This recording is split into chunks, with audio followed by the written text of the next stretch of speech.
drugs. Wait, hold on. Hold on, no blood clot. Yo. All right. So we do have a call. What? Cut his mic.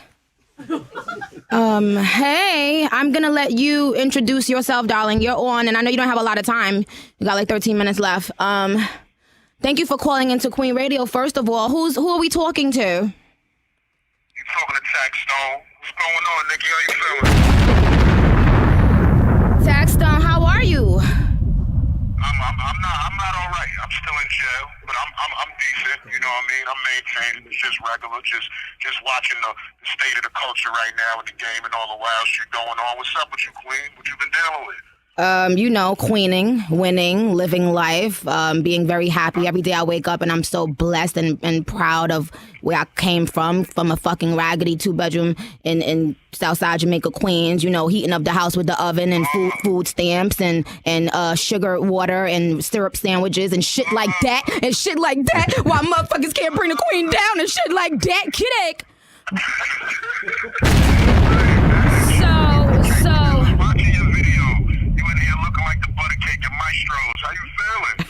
I want to talk about you. First of all, I want to say, what is your current take on the state of hip hop? And secondly, I want to just say I'm, excited and so honored that you called. So let me just start by saying that. But what have you been, thinking about what's happening in the game right now? I like a lot that's going on in the game, and then I don't like a lot. Like I like the music you've been putting out. I feel like a lot of the music was real strong. I like a lot of the tracks that I don't hear on the radio, like Half That, shit like that. I feel like it's a cult of people attacking you. I do feel like it's a cult of secret people on your neck right now. I'm not even gonna lie. Well, I've known that for a very long time, and it's but so much I can say.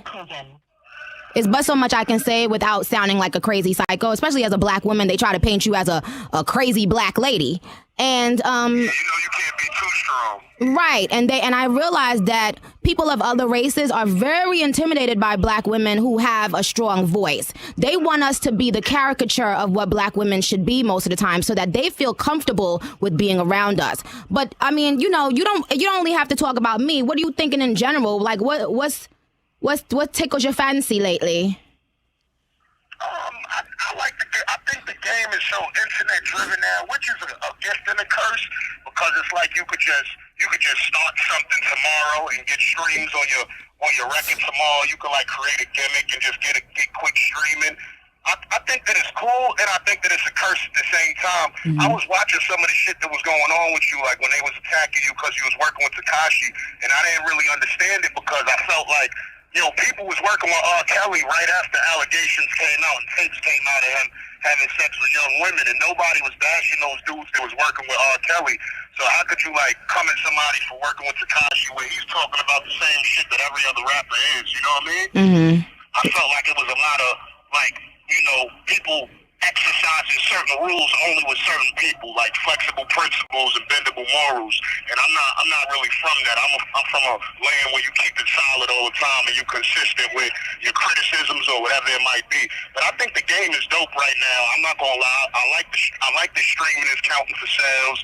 I like that the way that, like when you dropped the Barbie Dream shit and I heard that, I thought that was some fly shit, because I remember you did that back in the days where you said a hood rap dude, I think it was on the hook. Yep, up and coming. I remember that, and I was like, I said, nah, that was cool. Nicki, she brought it back to Southside Jamaica, Queens by bamboo earrings from fucking Coliseum. Not the Coliseum. Word. Word. But the game is cool, but it's a lot of fake shit going on. I feel like it's a lot of gatekeeping writers. I feel like it's like a Ku Klux Klan of writers that's controlling certain narratives. Absolutely. I just watch from afar. Absolutely. I mean, there's definitely been a narrative that they're trying to create about Onika Tanya Mirage. And unfortunately for them, they're never going to be bigger than God. And I believe in God and serve God. So they never can take me out. I mean, they have band together for the last 2 years to hurt me and harm me and take me out and affect my reputation and my career and all this shit. And it just never seems to really work, because ultimately, and with this show, I'm able to now talk to my fans directly. So there's nothing you can really say or do that I can't, counter at this point. But I'm glad that someone has the balls to say it because, yes, a lot of the gatekeepers of the culture are afraid. Well, not afraid. They're getting paid to not say it. They're getting paid to not say their secret emails and text messages and group texts going around about don't support Nicki and say negative things about Nicki, etc. And I didn't even know that you wanted to touch on this, when you called. So I don't want people to think that I want to talk about this because I don't give two shits. Like I'm very excited. It's something that I've been watching and noticing for the longest because I'm an honest critic. Like, I can say something negative about you 5 minutes ago, but I still have something positive to say regardless. I'm just a critic of the culture. But I just felt like that's what the fuck was going on. I'm like, nah, this shit don't seem right. It seemed like it's a gang of people that's directly coming from. But with being a strong woman, as soon as you're a strong woman, they gonna call you a bitch. Absolutely. Woman, period. It doesn't just mean a black woman. You gotta remember, the whole world is like against women. The United States allowed black men to vote before they even allowed women to vote. You understand? So you gotta understand that people are against women, and when you're too strong, it makes people feel small, and people don't like to feel small, especially next to a woman. And I think that's a big thing that got to do with it. You're being more vocal than other women are about certain issues, and that's going to always cause you flack. Absolutely. What I feel like you should do, though, is don't respond to a lot of the critics because that's where their power comes from responding. Because once you respond, then they got something else to write about. Then they can say, oh, the angry Nicki. Absolutely. But it's like, yo, you keep poking me. Like, I got to say something eventually once I keep getting poked. You understand? And the other thing with that, and I'm glad you said that, Tax, but the other thing is why I started speaking, because I went a couple years with never speaking and defending myself, but I realized that some of the things that I thought people would just know were lies, they didn't. Some of the things that I thought was just laughable, people were really believing about me. And as a human being, nobody wants to be lied on and feel like, oh my God, this ain't true. I mean, if you want to say something about me and it's true and you don't like me as a person, that's fine. But I don't want them to not like me based on a lie. I mean, or judge me based on a lie. So that's the only reason I started back speaking about things. But no, I mean, I don't need to anymore. I agree with you. Yeah. What you got to do, though, you have to fall back sometimes and just let them go because the lies are going to come regardless. You at a place right now where I know you heard every rumor about yourself. And it's like, once you start picking up certain ones that you don't like, that's the ones they're going to try to feel like, oh, that must be true. Right. That's what she attacked. You know what I mean? I agree. I agree. I feel like it's just a lot of dishonest reporting in the industry right now. I feel like where I came from was a little bit more honest standpoint of how I feel. I feel like a lot of people feel like, oh, if I'm cool with this person or I know this manager or that producer, I got to stay on this side if it's right or wrong. And I think if either side is right or wrong, like let the truth come out. Like, yeah. The truth will set you free, but most people are imprisoned anyway mentally, so the truth hurts, you know what I mean? Absolutely. What do you think about This call is from a federal prison. What do you think about Are you starting the tour back up? Oh, the tour never stopped. And that's another misconception about the tour. So what we did was originally my album was coming out, I think, in June. I changed the album to come out, I think, in August. So because of that, there's no way I could have been rehearsing a tour and writing an album. So what I did was, because the American leg of the tour was going to start originally, I don't know, in October.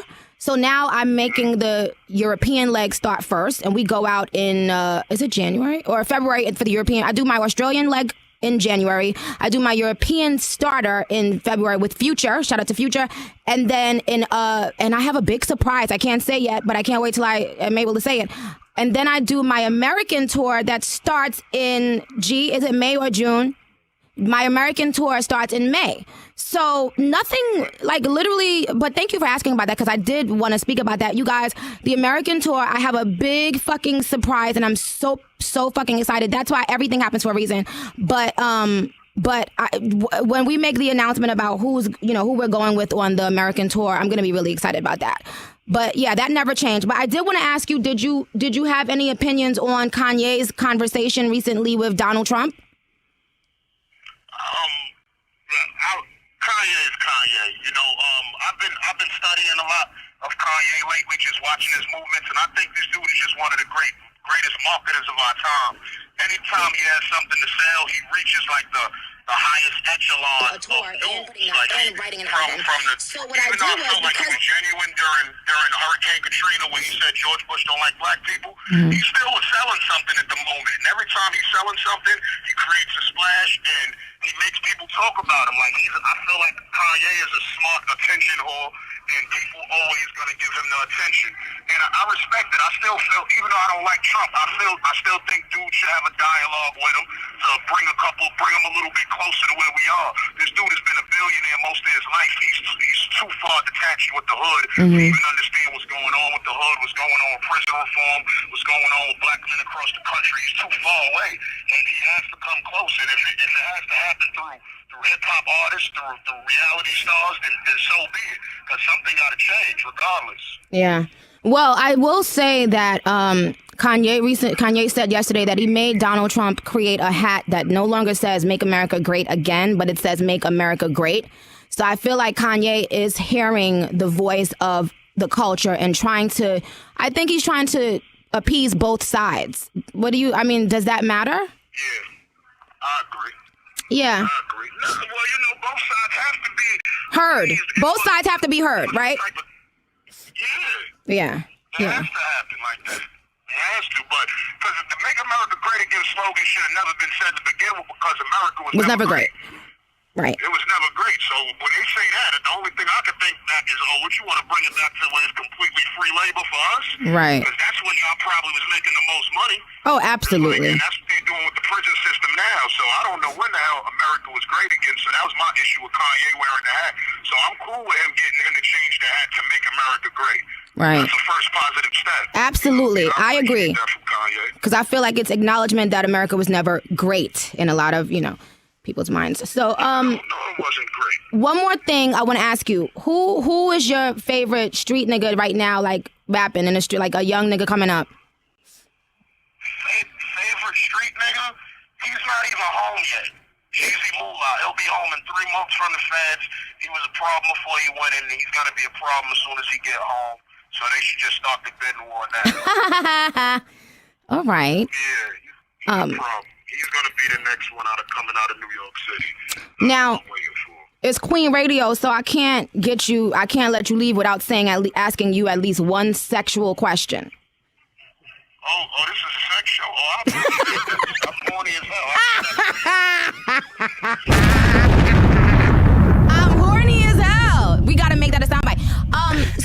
Let me ask you, what's your favorite position? Now, you got about 20 seconds before I think your line about to cut. What's your sexual favorite position?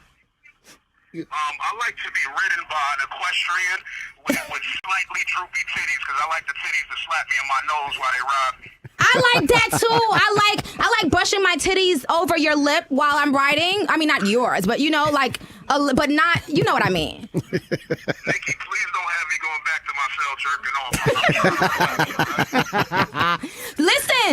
Listen, a person that I know, they said that it's a hamburger that they serve in the jail that they at. And they call one with everything on the burger, if it's fatter, Nicki Minaj, and they call a skinny one a Beyonce. And he's like, it's really, I can't even imagine, like, they go up and say, I want a Beyonce, I want a Nicki Minaj. Nicki, make sure you shout out everybody at MCC and the feds in Brooklyn. We've been in here watching MTV2, watching Barbie Dreams video all day. We appreciate you. Oh, my God. Thank you for all the good music you've been bringing, Queen. Shout out to everybody there. And Tax, I hope we can speak off air, maybe tomorrow or something like that. Shout out to Karen for putting the call together. Yeah, shout out to Karen Civil. That's the homie. And blessings if you need anything. You, if you need anything that I can help with, let me know. Here, Karen. Thank you so much, honey. I thought it was winding down. I thought you said 15 minutes, so I thought it was about to cut at 15, but they let it go for like another minute. Shout out to Tax, man, for real. Word. Isn't this crazy that so much has changed in such a little time? Yeah. I want to throw. Let me put my thoughts together and play them 2 records.